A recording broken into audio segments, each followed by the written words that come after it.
రక్తపోటు ఎక్కువగా ఉండటం అనేది స్వతహాగా వ్యాధి కాదు. కానీ అధిక రక్తపోటు మూలంగా మన శరీరంలో ప్రత్యక్షంగా, పరోక్షంగా అనేక సమస్యలు వచ్చి పడతాయి. కిడ్నీలు, మెదడు, గుండె వంటి కీలక అవయవాలన్నీ హై బీపీ ధాటికి క్రమంగా నిర్వీర్యమవుతూ వస్తాయి. మన ఆరోగ్యానికి గొడ్డలి పెట్టిలా పరిణమించే అధిక రక్తపోటు విషయంలో మనలో చాలా మందికి అవగాహన అంతంత మాత్రమే. నిజానికి చాలా మంది హై బీపీకి మందులు వాడాల్సిన అవసరం ఉండదని, కేవలం ఉప్పు మానేసి ఆహారంలో పథ్యాలు పాటిస్తే సరిపోతుందని భావిస్తూ ఉంటారు. అసలు ఈ నమ్మకంలో నిజమెంత? హై బీపీకి మందులు అవసరం లేదా? ఆసక్తికరమైన ఈ విషయం గురించి ఇప్పుడు తెలుసుకుందాం.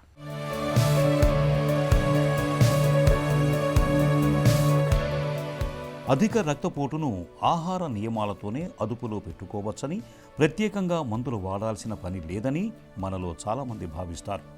నిజానికి ఇది పెద్ద అపోహ. హై బీపీ అనేది నిశ్శబ్దంగా దాడి చేసే శత్రువు లాంటిది.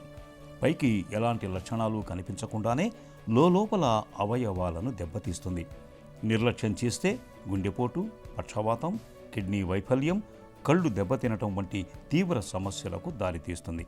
కాబట్టి అధిక రక్తపోటుకు చికిత్స తీసుకోవటం తప్పనిసరి. ఇప్పుడు దీనికి రకరకాల మందులు అందుబాటులో ఉన్నాయి. అవసరాన్ని బట్టి, రక్తపోటు గ్రేడులను బట్టి, వయసును బట్టి డాక్టర్లు వీటిని సూచిస్తారు. రక్తపోటు 2, 3 గ్రేడులో ఉంటే వెంటనే చికిత్స తీసుకోవాల్సి ఉంటుంది. డాక్టర్ సూచించిన మందులను క్రమం తప్పకుండా శ్రద్ధగా వేసుకోవటం చాలా కీలకం. ఎట్టి పరిస్థితుల్లోనూ మధ్యలో మానేయకూడదు.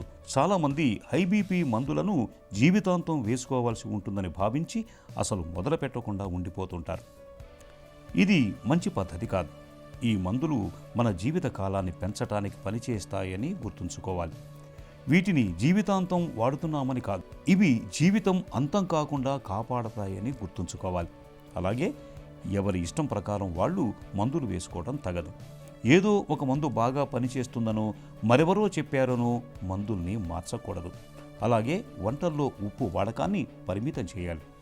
చిప్స్, ఊరగాయలు, ఉప్పు శాతం ఎక్కువగా ఉండే బిస్కెట్ల వంటి చిరుతిండ్లను బాగా తగ్గించేయాలి. ఇలా అన్ని రకాలుగా తగిన జాగ్రత్తలు తీసుకున్నప్పుడే హై బీపీ మన అదుపులో ఉంటుంది.